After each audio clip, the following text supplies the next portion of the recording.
Hi everyone, welcome back to RSBOneStop. In this video, we'll see how to rename multiple files with just a single click using this template and a simple macro. Actually, this is an extension to the payment schedule template video that I have made earlier, where we'll capture details from invoices and set them up for payments. Apart from updating the existing payment schedule with a searchable drop-down list, this is one of the other implementations I've done in my previous organization, where they used to rename each and every invoice manually in the batch that were being received for setting up payments. We'll use the information captured in the payment schedule to rename the invoices by updating the respective fields, to generate a naming convention, and then use a macro to rename the files in the specified path. Let's now see how to create this simple rename template.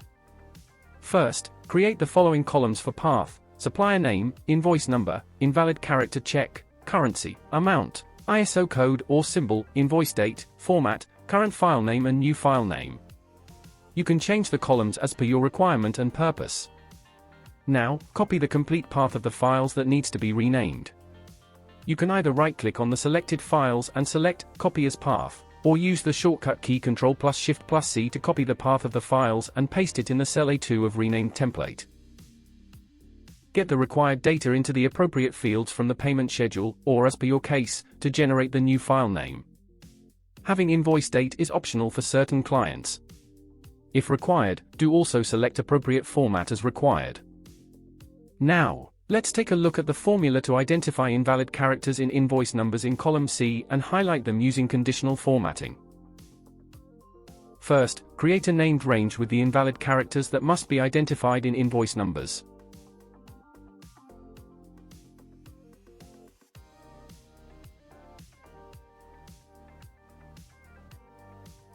Now, let's see how to use the combination of the sum product, is number, and find functions to identify and count invalid characters present in the invoice numbers.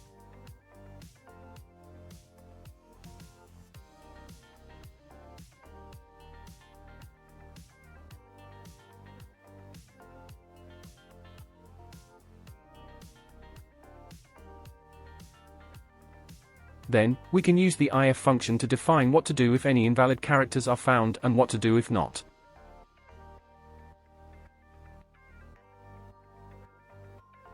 Now, we'll see how to apply conditional formatting to it.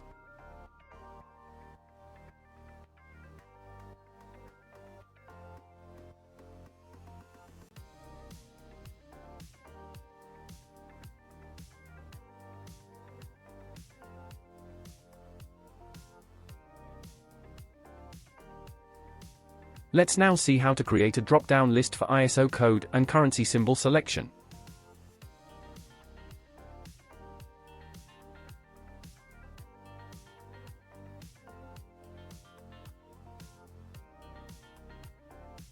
Now, let's create a tabled range for date format, to create a drop-down list that can be updated dynamically as we need different formats. After selecting the range, press Ctrl+T to create a table and give it a name. Now, select the cell, then click on Data, then on Data Validation, and then select List from the Allow drop-down list section. Now, in the source field, use the following formula to create the drop-down list from the table range that we created earlier. Let's now add one more date format to the list and check whether the drop-down list is updated.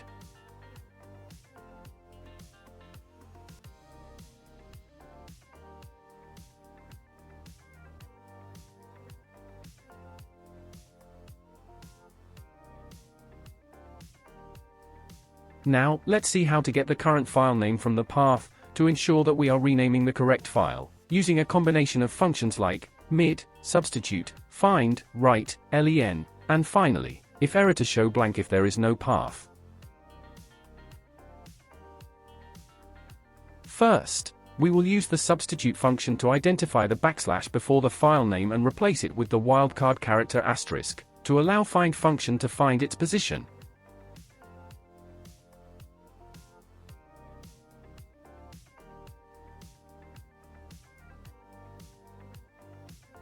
Next, we will use the find function to identify the asterisk position in the path to define the start number for mid function.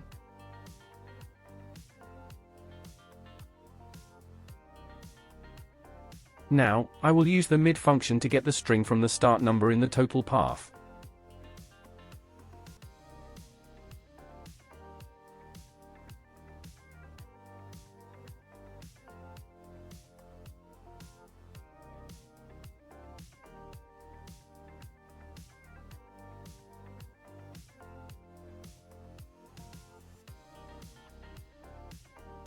Now, we will use the write, length, and find functions to get the file extension, and then replace it with blank using the substitute function.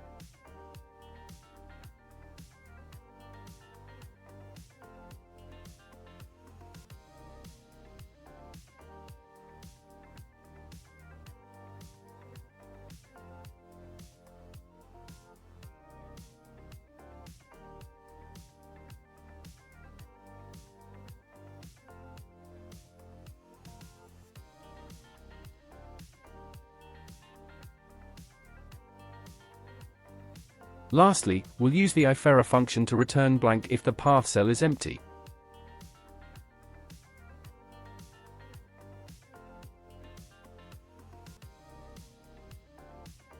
Let's now move into the final part of the template and write the final formula to concatenate cells to generate a file name.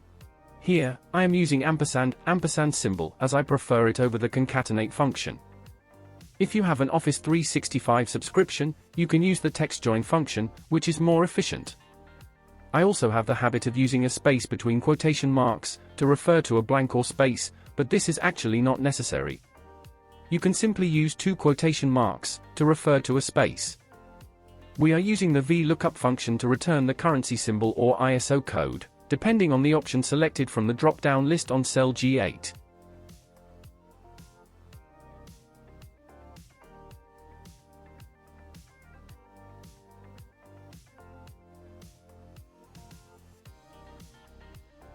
As we need to get date formats based on the format selected in cell I8, we are using the text function to convert the date in cell H8 as per the format selected on the cell I8.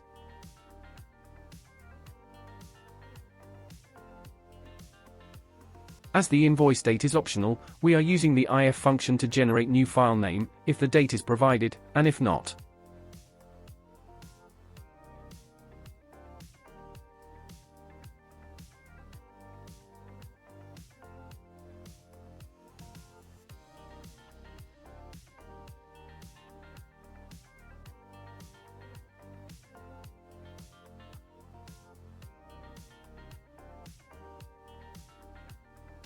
Now, we will add the ifera function to the VLOOKUP function to return a blank if the currency code is not provided.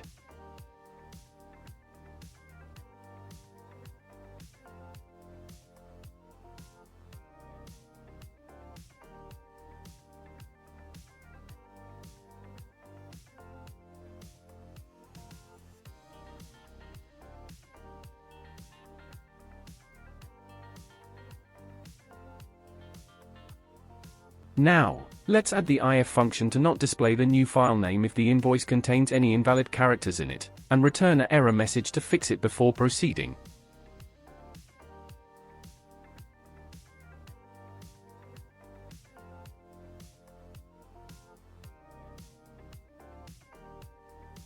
Finally, let's add conditional formatting to the error message to highlight it.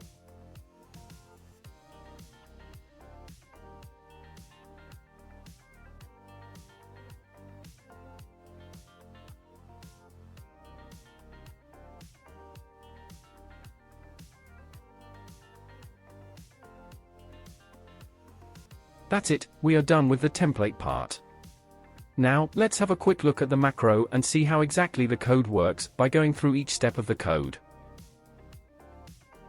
Before that, let's remove invalid characters from the invoice numbers, as they will not allow us to save the files with invalid characters in them. I have been working on multiple versions of the code since the last couple of weeks to reduce the number of things that end users have to do, and targeting different results with each version to automate as much as possible. Actually, I was able to get rid of a few columns from the initial version of this template, which is similar to the implementation that I have made in a previous company. Now, let's take a look at the code.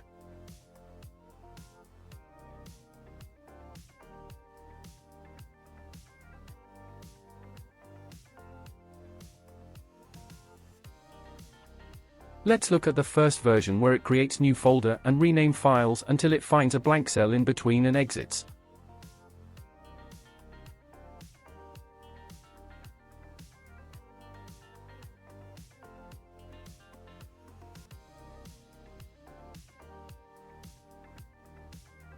Now, we'll look at the second version where it creates a new folder and renames files until the last row of the data, skipping blank cells in between.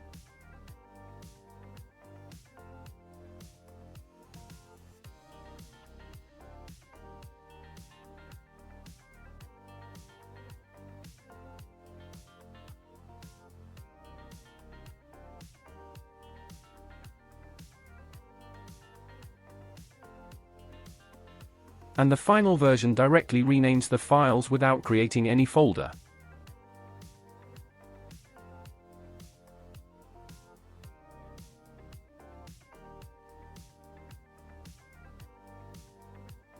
Now, let's quickly create a button or shape, assign a macro to it, and then run the macro to rename files.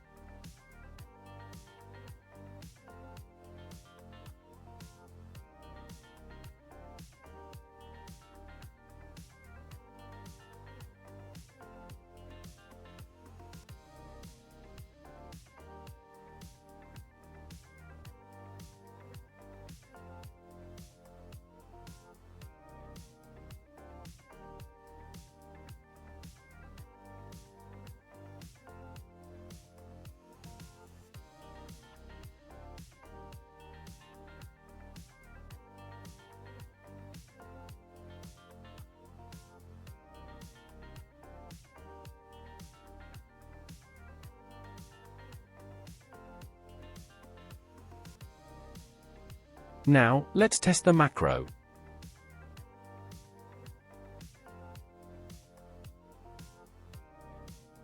That's all for the video. We have seen how to create a simple template and macro to rename files with just a click. Thanks for watching, and I hope you found this video useful. Please do like and subscribe to the channel for more videos like this.